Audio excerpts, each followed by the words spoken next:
Welcome to TV20 News. I'm Kiara Cotton. And I'm Dan Monroe. Kiara, welcome to the dog days of summer. The dog days of summer. Listen, we're back in the studio, so we got a break from the heat. Yes, because it's hot. Much needed. Yes. And you know what? It's been a great time in Cleveland. You know, we're going to be talking about this later, but we have a women's basketball team coming to Cleveland in a couple years. Sound the alarm. Yeah, so we'll share that later on in the news, huh? Well, here's a look at what's coming up. In our communities, especially in the Black community, we have very high drowning rates. From kids to grandparents, it's never too late to learn to swim. We meet a local instructor helping people of all ages gain skills and confidence in the water.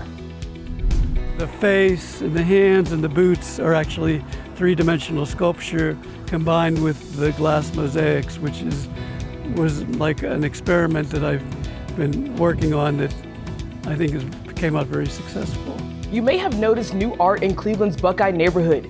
TV20 meets the artist, and here's the story behind these new mosaic sculptures. Thousands of Clevelanders heard the call over the weekend. The Cleveland Sirens, the city's newly announced WNBA team, held a fan fest at Edgewater Beach to celebrate the launch of the brand. The day was full of entertainment, activations, food, and excitement surrounding the return of women's professional basketball here in Cleveland. Attendees also got their hands on exclusive Cleveland Sirens merch and had the opportunity to sign up to become a season ticket holder by placing an initial payment. So we have 11,000 people on a waiting list right now to get season tickets for the Cleveland Sirens, which is truly incredible. The interest and excitement around this team is through the roof. Sirens leadership says Fan Fest is just the beginning of what's to come for the organizations. The Sirens are expected to tip off at Rocket Arena in 2028. You can find the latest on the team and their events at clevelandsirens.com. Swimming pools, a source of fun and enjoyment for many. But for some, it can be downright scary. Fortunately, though, there's Coach Andre Morton of Rhythm and Stroke LLC, who for many years has been teaching young and old how to swim and not be afraid of the pool. Whatever I can do in my little part of the world that I live, I want to make sure that that doesn't happen if I can prevent that, because I know that was preventable. Morton's passion for water safety started in 2010 after he learned about 6 young people from the same family who drowned while trying to save one another. None of them knew how to swim. The tragedy inspired him to become a certified water safety instructor. In 2014, he founded Rhythm and Stroke. We started working at different recreational pools, and then fast forward, I had my lifeguarding certification, I got my WSI certification, water safety instructor. Which allows me to teach. So I wanted to make sure that I could teach all levels of swimming for children as well as adults. Coach Morton teaches swimmers of all ages and skill levels, from young children to adults in their 90s. For Tiffany Walker, learning how to swim meant overcoming a childhood fear of the water. During the pandemic, around 2020, I saw this video of a girl that I know. Coach Andre was teaching her newborn baby how to swim in their private tub. And I thought that was so cool and fascinating. I had never seen anything like that. And, I said, I'm going to reach out to her, see how she likes him, and go from there. And ever since then, we've been rocking. After 6 years, Tiffany says she is still learning, but she is more confident in the water. How to float, how to breathe, how to get to your safety area if it's close by. Just those little small things can help save your life. Morton believes cost should never keep someone from learning how to swim. That's why he founded the Swim Like Me Foundation, offering free lessons. Swim Like Me Foundation is the nonprofit part of our business, teaching them how to be safe in and around the water. Coach Morton teaches swimming all year round, Monday through Saturday. Visit his website at rhythmandstroke.com to learn all about the programs he offers and the Swim Like Me Foundation as well. 4 new sculptures now stand in the Buckeye neighborhood, brought to life by artist James Simon. They were designed to reflect the neighborhood's unique identity, drawing inspiration from local culture, resilience, and everyday life. So this is the garden lady. Meet artist James Simon. The other interesting thing about this project is it's double-sided. So if you went around the back, there's a whole nother person watering plants. He's behind the artwork that now welcomes you into Cleveland's Buckeye neighborhood. I made 4 different pieces for the Buckeye neighborhood. This is the first one. The art project was funded by the Buckeye Road Streetscape. A woman watering beautiful plants with the moon on her head. By the way, that's the moon on her head there. And it involves 4 sculptures: Garden Lady, the Boxer, the Astronomer, and Kid with the Boombox, all in Buckeye. So as a public art component, we sent out an RFQ for artists to design 4 entry style components to feel like gateways into the Buckeye neighborhood. The project was a collaborative effort involving the Mayor's Office of Capital Projects, meant to bring public art into the heart of Ward 3. It's fantastic. It's overwhelming to know that our neighborhood is now being recognized. Words are not enough. Before work even started on the sculptures, Buckeye residents were asked what was important for them to see in their neighborhood. All of these particular subject matters were based on the artists and I doing engagement with the community, doing surveys, having face-to-face conversations with people in the neighborhood as to what they wanted to see. When we were installing them, people would drive by and they go, beautiful, we love it, we love it. And for me, that's like the best recognition in the world, is just when people that in the neighborhood drive by and appreciate it. They provide a sense of pride. They provide a sense of space.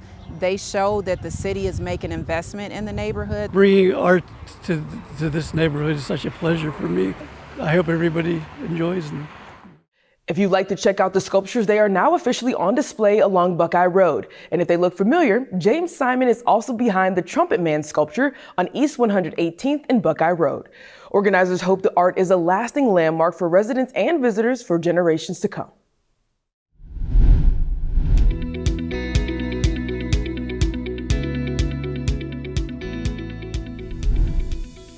And joining me now is John Rice, Executive Director of the Cuyahoga County Veterans Services Commission.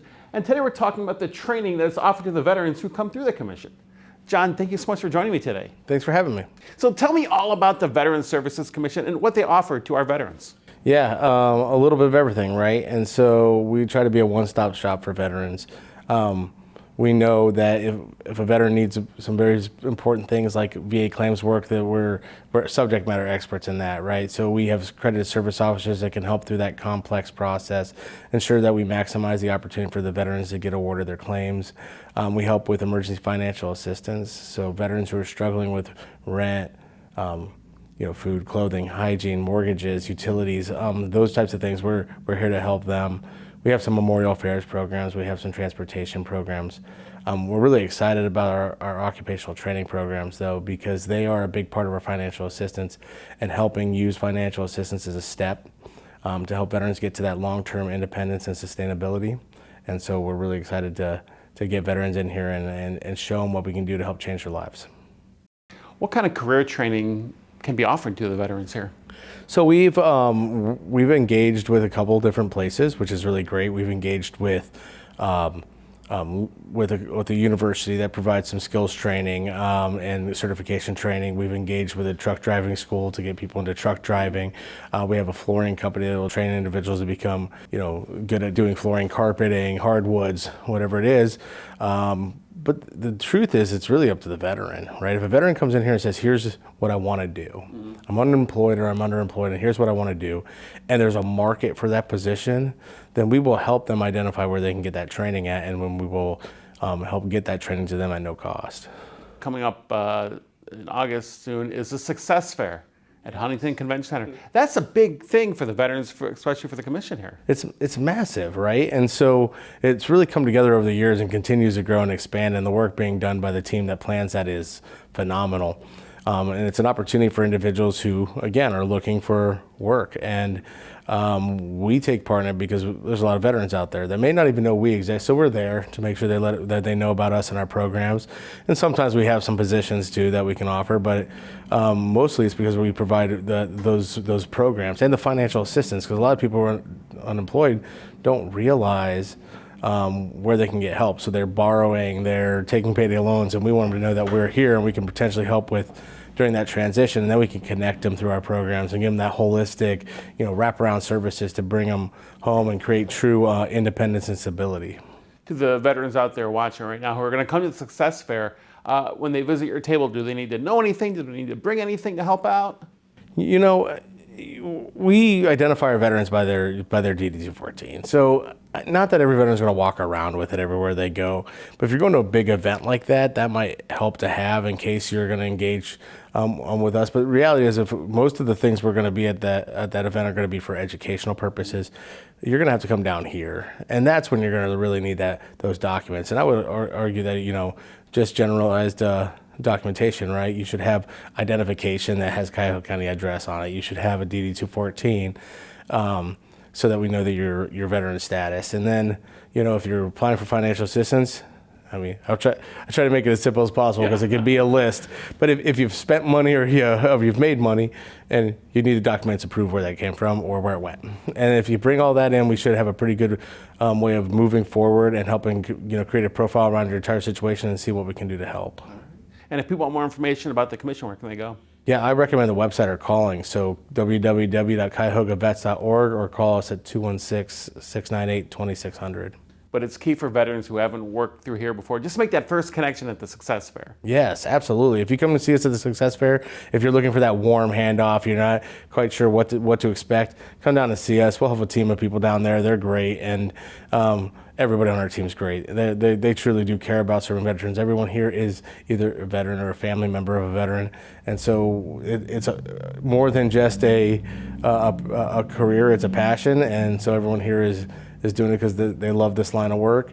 And so if you come down to the Success Fair, you'll meet some good people. That's the worst case scenario. Meet some good people, go about your day. Best case scenario, maybe you connect with someone who can help change your life. John Rice, thank you very much. Appreciate it. Thank you. In addition to the Cuyahoga County Veterans Service Commission, over 200 other employers and resources will be available at the Success Fair as well. It's happening Friday, August 14th at the Huntington Convention Center. That's from 11 in the morning until 3 in the afternoon. The event is free for all job seekers, and parking is free at the Muni lot with a free shuttle directly to the convention center. A Cleveland landmark is celebrating its 100th anniversary. The Western Reserve Fire Museum is marking 100 years of historic fire station number 28. We take you to the celebration next on TV20 News.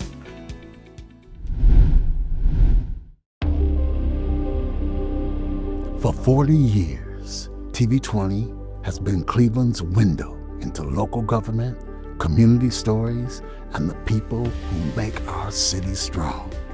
From City Hall to neighborhood events, from public meetings to powerful stories of hope, service, and progress, TV20 has proudly documented Cleveland's journey. Today, we celebrate 4 decades of informing, educating, and connecting residents. As we honor our past, we look ahead to the future with renewed purpose, fresh storytelling, and a deeper commitment to civic engagement. TV20, we are Cleveland.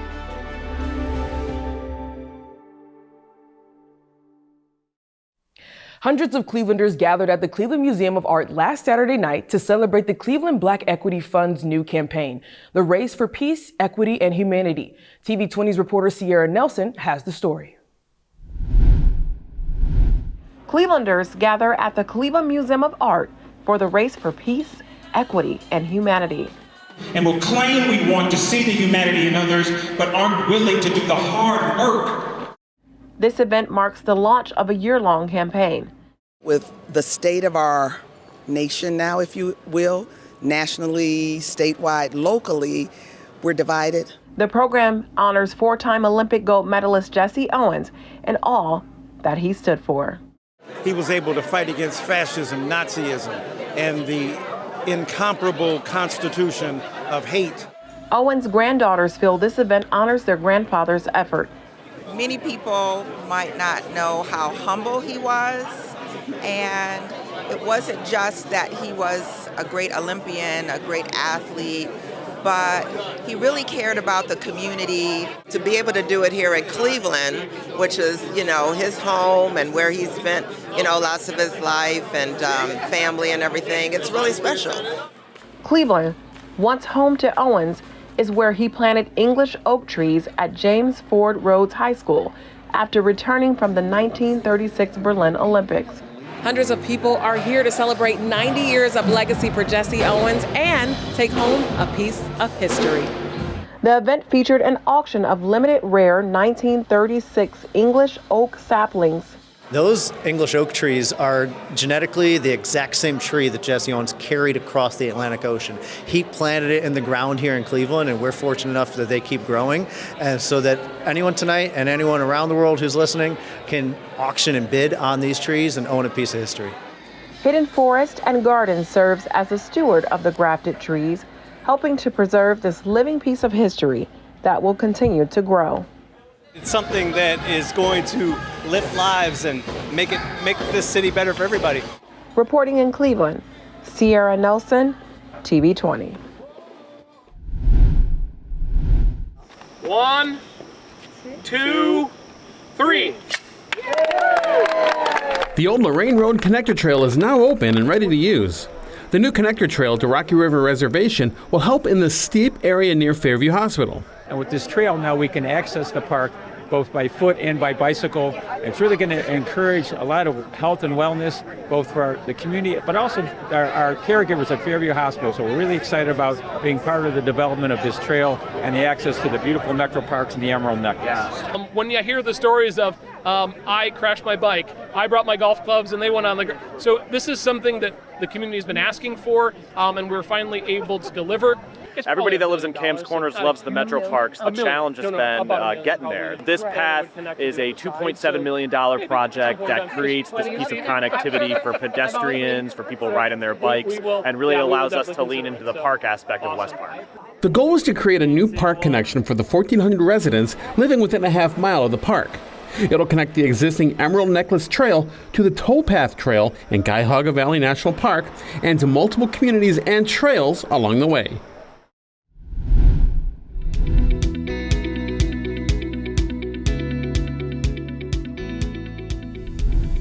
Joining me now is Don Mutters, Director of Admission for the Great Lakes Truck Driving School. Don, thanks for joining me. Thank you. Thanks for having me. Sure. So tell me a bit about the Great Lakes Truck Driving School. What is it you do?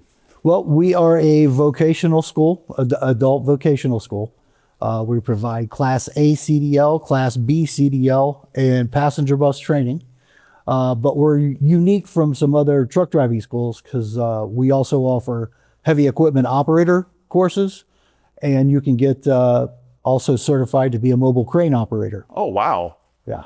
Well, so then what kind of jobs are out there? Let's look specifically at truck driving. What kind of truck driving jobs are available?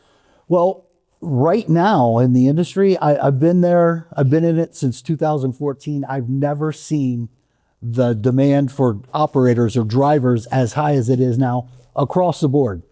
Local jobs, regional jobs, and over-the-road jobs.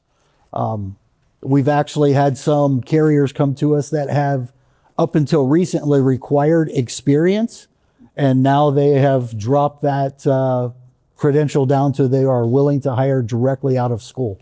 So it's a great time to get into the field.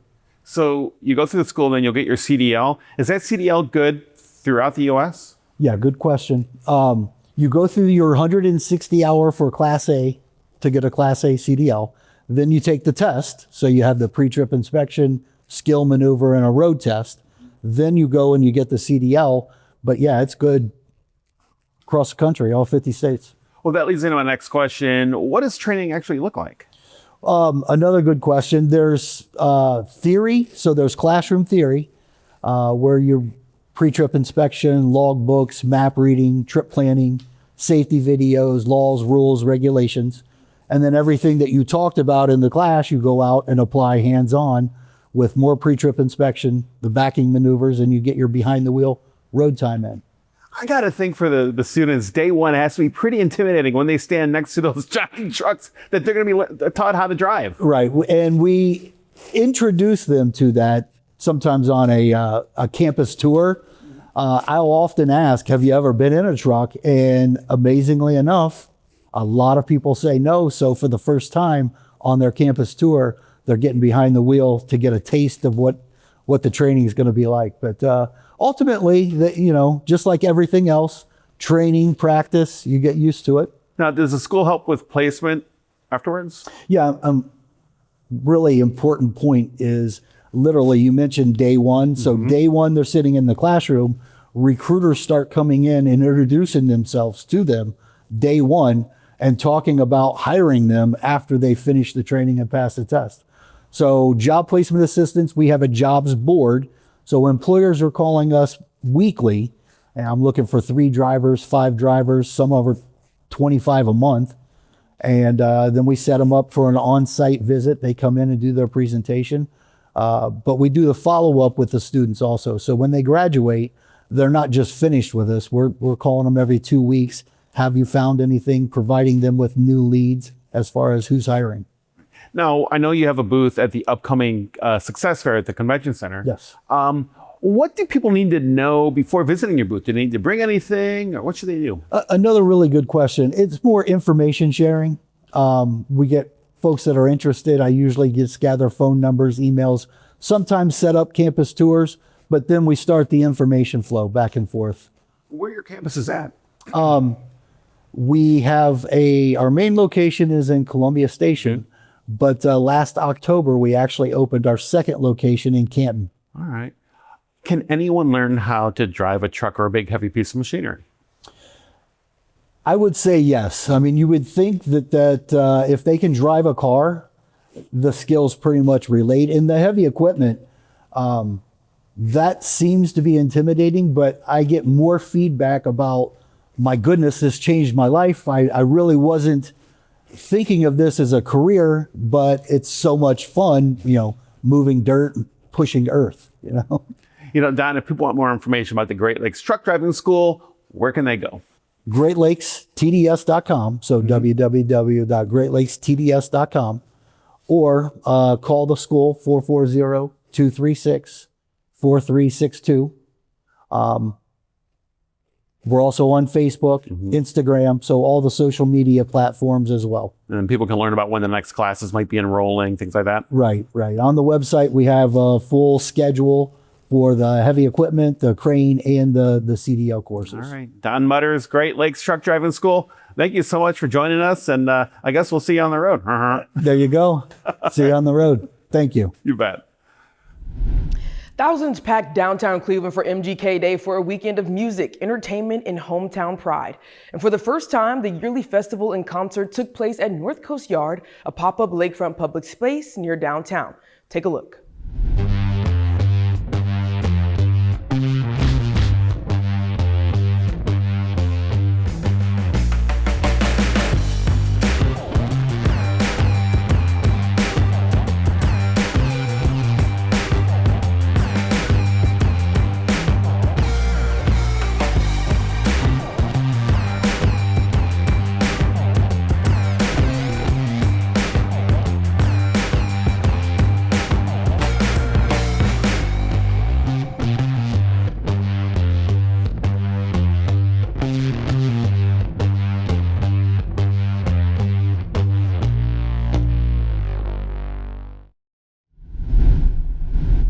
We're here at Estabrook Rec Center talking about the summer kickback event with Center Manager Jackie Nichols. Jackie, good to see you, man. What's up, bro? How you been, man? I've been great. Good. I have a lot to ask about Estabrook, but let's talk about the summer kickback event. What is that?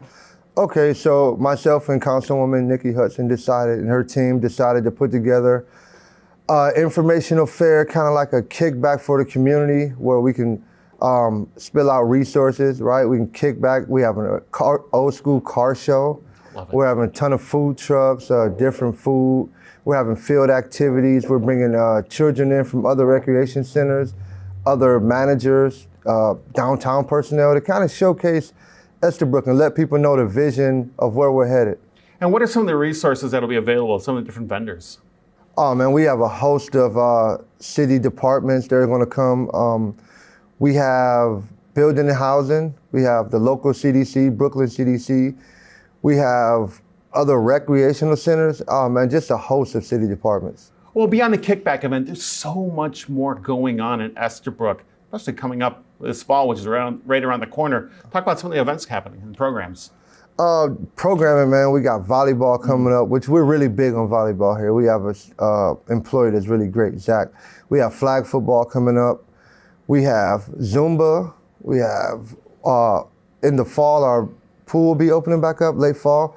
We'll get back into water aerobics. We're really big with the seniors on that. Well, that brings up, so there's something at Estabrook for every age level, from the young to our seniors then, right? Oh yeah, all the way from our peewees, which traditionally starts at 4, all the way up to our seniors, man. We want to be able to service the whole capacity of the community, right? We want no one feeling left out. How long have you been manager here at Estabrook? Going on 18 months. What do you like most about Estabrook Recreation Center? The connectivity with the community, the culture and the tradition, and where we're headed. Well, before we wrap this up, I want to circle back to the Kickback Event for the biggest question I never asked. When is it? August 14th, 5 p.m. to 8 p.m. Make sure you're here, bro. Make sure the word is out, because we're going to do it's just brand new. It's innovative. It's community partners working together, right? It's edgy. And I'm just thankful that we have a councilwoman that believes in what we're doing here and supports it, most importantly. You get a lot of support from Councilwoman Hudson, Nikki Hudson, don't you? Oh yeah, she's really hands-on. She actually comes to the rec quite frequently, sits down, has a real conversation. You know, you don't feel like you're talking to a council person, you feel like you're talking to your neighbor. That's the thing about Nikki. And I think this Kickback Event is good for you too, because you can be out there shaking hands with the public, talking to people who might not know what Estabrook's all about. Yes, I want to be able to attach my face with it, my personality, my character, and have someone to call on and to hold accountable. All right. Well, I also got to say, we're in the middle of a boxing ring. I mean, you have a big boxing program here too, don't you? Oh yeah, a lot of people don't know. We have a Rip City Boxing that comes here Monday through Friday, 4 to 8 p.m. They work with all the local kids from 6, 7 years old all the way up to adult actual fighters. I mean, Ray gives his time. Yeah, he's a great guy, great volunteer. Well, Jackie, if people want to know more information about everything going on at Estabrook, where can they go? We can go to the City of Cleveland's website, the Recreation tab, and under that you could find a host of services, from getting field permits to seeing what pool is open what day. And for those who don't know, that's at clevelandohio.gov. Just look up recreation, you'll find everything there, all the programs that are happening. Jackie, thanks so much, man. It's always good talking to you. Hey, thanks, brother. Take care. Yeah. A piece of Cleveland history is reaching a major milestone. Next on TV20, the Western Reserve Fire Museum is celebrating 100 years of historic fire station number 28. Hello, my name is Antoinette Smith. I am the Associate Executive Director of Housing and Financial Wellness with Benjamin Rose.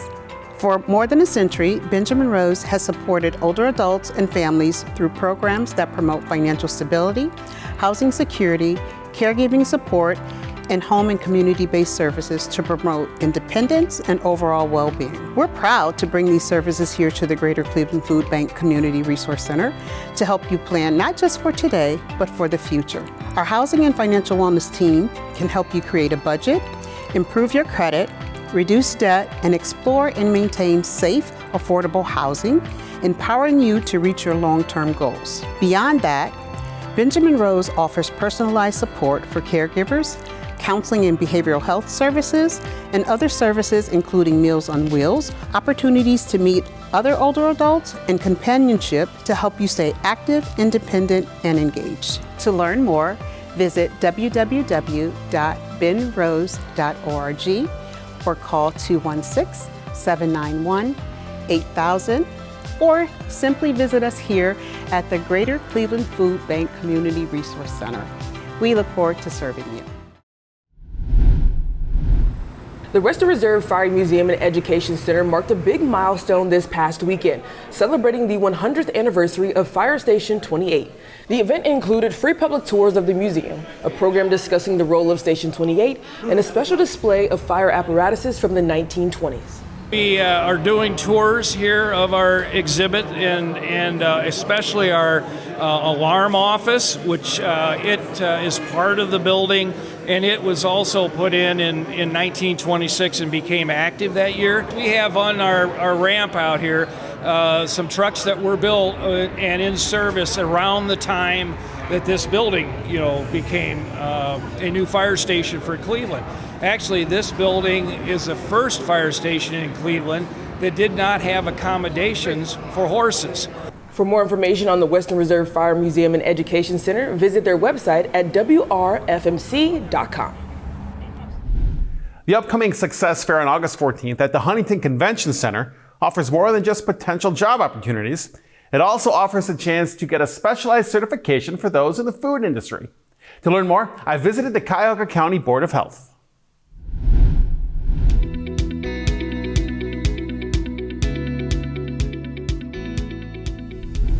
Joining me now is Matt Johnson, Director of Environmental Health here at the Cuyahoga County Board of Health. Matt, thanks for joining me today. Thank you, Dan. Appreciate it. You do a very vital service here for those especially working in the food service industry about working with raw meats. Can you tell me about that? Yeah, we do a food safety, food programs, a giant program in any local health department. That's true here as well. Obviously in Cuyahoga County, we have a very robust food safety program. And what's that program like for someone that goes through it? What we're doing, I think what we're talking about is person in charge. And so what we do is basically a flow of food. We're looking to make sure that you have basic food understanding when we do a training for you. So we want all of our restaurants, it's actually required by law, that every restaurant and food facility has a person in charge at all times that they're open, serving food. So we want to make sure that we serve those folks and give them the education they need.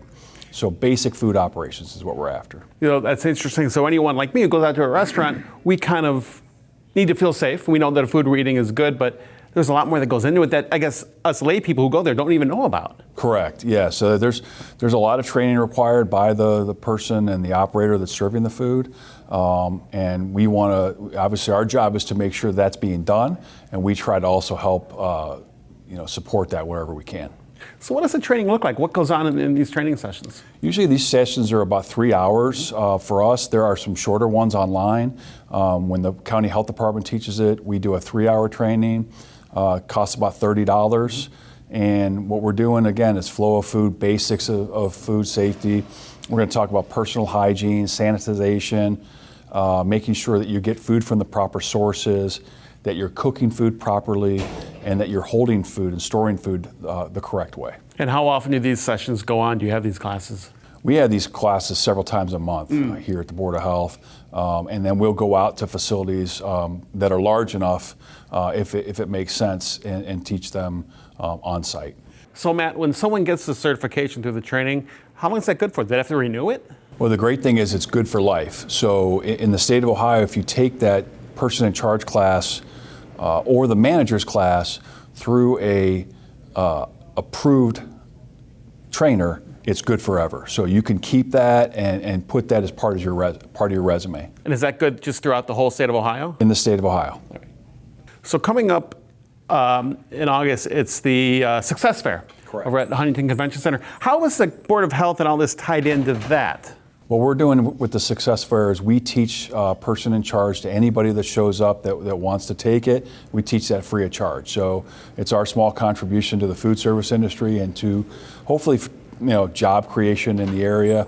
There's a lot of people out there that are looking for jobs, and the food industry is a great way to start. So we want to get them started the right way, getting them trained in person in charge so that they can potentially get a job in a restaurant and help an operator out.